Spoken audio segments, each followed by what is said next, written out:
Picture this: two men in a room, drawing a line on a map. Just one vertical line down the middle of a world map. That single line, it's about to divide the entire planet between two countries. Every undiscovered land, every future colony, every person who doesn't even know Europeans exist yet. And here's the kicker: the Pope himself is backing this deal. The year is 1494. Spain and Portugal are literally splitting the world in half, and the rest of humanity, they don't get a vote. This is the story of the Treaty of Tordesillas, the most audacious real estate deal in human history, and it's way crazier than you think. To understand why this happened, we gotta rewind 2 years. 1492. Christopher Columbus just did something that terrified Portugal. He sailed west for Spain and found land, new land nobody in Europe knew existed. Portugal, they're furious. See, for decades, Portugal had been the undisputed champion of exploration. They'd been sailing down the African coast, mapping new trade routes, getting insanely wealthy from the spice trade. They thought they had this whole exploration thing locked down. And then Spain shows up with Columbus saying, "Hey, we found a shortcut to Asia." Except it wasn't Asia. It was the Americas, but nobody knew that yet. Now you've got two superpowers, both claiming rights to explore, both backed by massive navies, both willing to go to war. Something's gotta give, and that something is about to reshape the entire world.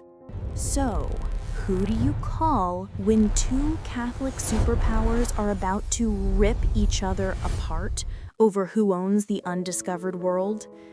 The Pope. Obviously, Pope Alexander VI, a Spanish pope, by the way, which is convenient for Spain, issues a papal bull in 1493. It's called Inter Caetera.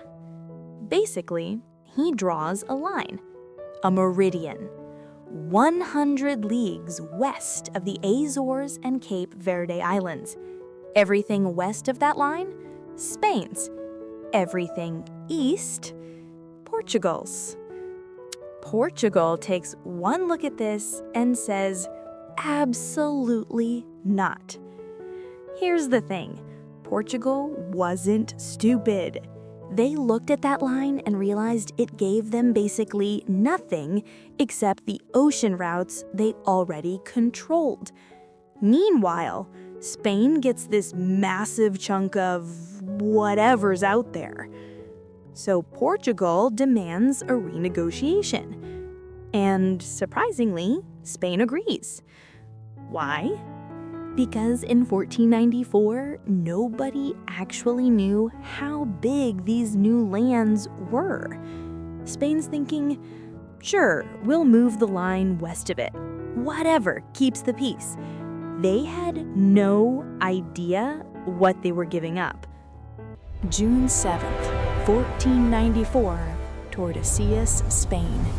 The deal is done. The Treaty of Tordesillas is signed. The new line, 370 leagues west of the Cape Verde Islands. That's roughly 46 degrees west longitude if you're keeping track. Cuts right through what we now call Brazil. But here's what makes this absolutely insane. Nobody had mapped these territories yet. They're dividing lands they've never seen, splitting continents they don't know exist, claiming ownership of people who have zero idea Europeans are coming. Imagine someone showing up at your house and saying, "So, we divided up your neighborhood last year. You live on Portugal's side now. Just thought you should know." That's essentially what happened to millions of people. Spain gets the jackpot. Most of the Caribbean, Central America, almost all of South America, and later they'll claim Mexico, Peru, all those wealthy civilizations. Portugal, they get a chunk of South America that'll become Brazil. Plus, crucially, their sea routes to Africa, India, and Asia remain untouched. At the time, Portugal thinks they got screwed. Spain thinks they were generous. Within 30 years, when they realize what's actually out there, both sides will think they won. Let's talk about what Spain just won in this deal. Everything west of that line. And I mean everything. The Caribbean islands, Spain's. Hispaniola, Cuba, Puerto Rico, all become Spanish colonies within years. Mexico? Spain's. And in 1521, Hernán Cortés will conquer the Aztec Empire, one of the wealthiest civilizations on Earth. Gold, silver, treasures beyond imagination. Peru? Spain's. Francisco Pizarro conquers the Inca Empire in 1532. Even more gold, even more silver. Central America, most of South America, eventually parts of North America, Florida, California, Texas, the entire Southwest. Here's what's crazy. Spain didn't just get land, they got entire advanced civilizations. The Aztecs had a capital city bigger than any city in Europe. The Incas had infrastructure that rivaled Rome. In the Treaty of Tordesillas, it gave Spain the legal justification, at least in European eyes, to claim all of it. Within a century, Spanish galleons are hauling so much silver and gold back to Europe that it literally causes inflation. They're flooding the market with wealth. The Spanish Empire becomes the first global empire where the sun never sets. And it all started with that line on a map in 1494. Now, Portugal's side of the deal, at first glance, it looks like they got robbed. They get a slice of South America, that'll become Brazil. That's it. Just that eastern bulge of the continent. But hold on. Portugal knew exactly what they were doing. See, that line at 370 leagues west, it protects something way more valuable to Portugal than unknown American lands. Their route to Africa, their route to India, their route to the Spice Islands. While Spain's gambling on whatever Columbus found, Portugal's already making a fortune from the spice trade. Black pepper, cinnamon, cloves. These spices are literally worth more than gold in Europe. And Portugal controls the sea route around Africa to get them. The Treaty of Tordesillas guarantees nobody can challenge that. Spain legally can't interfere with Portuguese ships heading to Asia. Oh, and about Brazil, it turns out it's got something pretty valuable too. Sugar. Massive sugar plantations. And later, gold, diamonds, rubber. Brazil becomes the crown jewel of the Portuguese Empire, larger than the continental United States. Resources for centuries. Portugal looked at the deal and thought long term. Spain thought short term. Both ended up winning, just in completely different ways. Now here's what we need to talk about, the part that makes this treaty truly insane. Millions of people were already living in these newly discovered lands. The Taíno in the Caribbean, the Aztecs in Mexico, the Incas in Peru, the Tupinambá in Brazil. They had cities, governments, trade networks, art, agriculture, complex societies that had existed for thousands of years. And two European countries just divided up their entire world without asking, without permission, without even knowing these people existed. The Treaty of Tordesillas didn't just split territory, it condemned millions to colonization, enslavement, disease, and death. Within 50 years of Columbus's voyage, 90% of the indigenous population of the Caribbean is dead. 90% from disease, forced labor, violence. The same pattern repeats across the Americas. Spanish conquistadors bring smallpox, measles, typhus, diseases indigenous peoples have no immunity against. The treaty gave European powers the legal framework to claim these lands were theirs by right, papal authority, divine sanction. But you know what it really was? A piece of paper signed by people who believed they had the right to own the world. And the consequences of that arrogance, they're still felt today. This isn't just history. This is the beginning of colonialism on a global scale, and it started with a line on a map. So Spain and Portugal divided the world with the Pope's blessing. Problem solved, right? Not even close.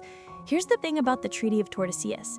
It only worked if everyone else agreed to play by the rules. And guess what? England, France, and the Netherlands said, yeah, no, we're good. Francis I of France had the best response. When told about the treaty, he supposedly said, "Show me Adam's will that divides the earth between Spain and Portugal."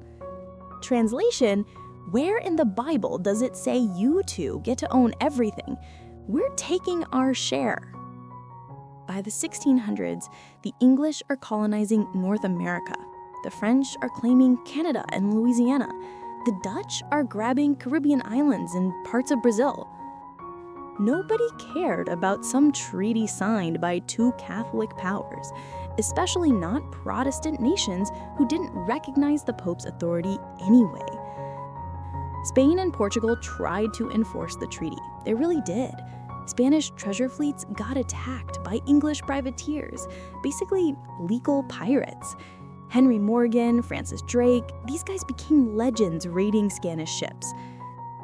The Treaty of Tordesillas became less of a law and more of a suggestion everyone ignored. By the 1750, the treaty's basically meaningless, but the damage is done. The pattern of European colonization is set, and the world will never be the same. Want to know the craziest legacy of the Treaty of Tordesillas? Look at a map of South America today. 13 countries. 12 of them speak Spanish. And then there's Brazil. 215 million people speaking Portuguese. That's the treaty, right there. That's the line drawn in 1494, still affecting the world 530 years later. Brazil fell on Portugal's side of the line. So Portuguese colonists came. Portuguese language took root. Portuguese culture dominated. Meanwhile, every other South American country, Spanish territory, Spanish colonization, Spanish language. The border between Brazil and its Spanish-speaking neighbors? It still roughly follows the Treaty of Tordesillas line. Not exactly. Borders shifted over centuries of wars and negotiations, but close enough that you can see the pattern. One treaty, one line. One decision made by people who'd never been to South America. And it determined what language hundreds of millions of people would speak, what culture they'd inherit, what religions they'd practice. That's the power and the insanity of the Treaty of Tordesillas. A few men in a room. drawing lines on a map, shaping a future of entire continents. Here's the question that should haunt us. How many other decisions are we making right now that will echo for 500 years? The Treaty of Tordesillas wasn't just about Spain and Portugal dividing the Americas. It was a blueprint, a template for how European powers would carve up the entire world for the next 400 years. You see the same pattern repeat everywhere. European nations meeting in Europe, drawing lines on maps, dividing up Africa, dividing up Asia, dividing up the Pacific. The Berlin Conference of 1884, European powers literally sat around a table and sliced up Africa into colonies. Same mentality, same arrogance, same disregard for the people who actually lived there. The Treaty of Tordesillas proved you could do it. You could just claim the world, put it on paper, get religious or legal authority to back you up, and then take it. The consequences? We're still living with them. Colonial borders in Africa that ignore ethnic and cultural boundaries, causing conflicts that rage today. Economic systems designed to extract wealth from colonies to Europe, creating inequality that persists centuries later. Languages, religions, legal systems imposed on indigenous people, erasing cultures that had existed for millennia. The Treaty of Tordesillas was signed in 1494, but its logic, its mindset, that shaped the modern world. And maybe, just maybe, understanding that history helps us understand why our world looks the way it does today. Why certain countries are wealthy and others struggle. Why certain languages dominate. Why borders exist where they do. It all goes back to moments like this.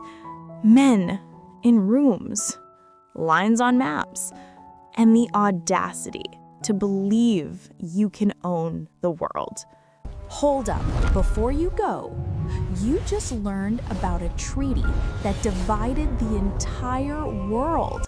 But that's just one piece of America's hidden story. We have covered Ice Age discoveries, civilizations before the pyramids, mammoth hunters, the mysterious Olmecs, and a lost city bigger than London that nobody talks about. And we're just getting started. If you want the full story of America, the parts they don't teach in school, the mysteries archaeologists are still uncovering, the civilizations that vanished without a trace, hit that subscribe button for Chronamer right now.